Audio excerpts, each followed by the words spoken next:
In this video, I'll show you how to fix an unexpected error has occurred.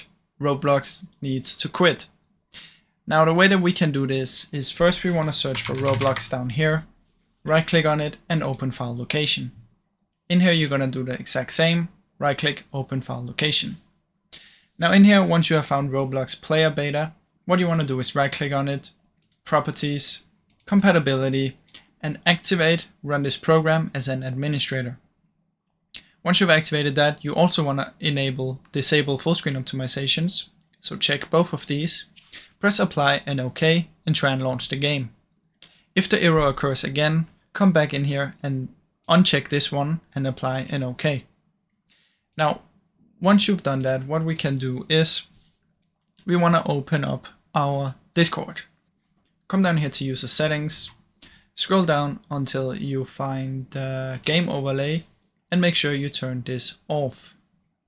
Head into advanced as well and make sure you turn off hardware acceleration. Now once you've done that, it will restart and then you can try and launch Roblox. Now if you still have the problem, try and open up your NVIDIA. If you don't have this, just skip to the next step, go into settings and disable NVIDIA overlay. After that, you want to come down here to this button and make sure you close down your Discord and NVIDIA and every kind of background program that you have that you don't really need. So Spotify is fine to have opened, but stuff like other game clients and game enhancers like Razer Synapse, Logitech, all this kind of stuff, you can close it down. Now, if this still doesn't work, what I suggest you do is you come down here and search for run. In here type %temp %, find your Roblox folder and delete this one. After you delete it, come down here again, search for run, type in %local app data %, press OK, and in here you want to find another Roblox folder and you want to delete this one as well.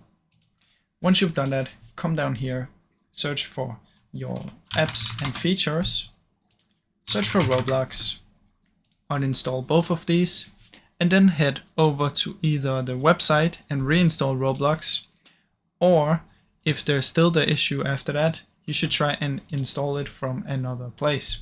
So go to the Microsoft Store and try and get the Roblox from the Microsoft Store. Those are two different launchers, so this can also help fix the issue. So once you uninstalled Roblox, try from the website first. If you still have the problem, then try from the Microsoft Store and get it from in here. Now I really hope any of these helped fix the issue. If they did, please leave a like and subscribe, as it helps me out a ton.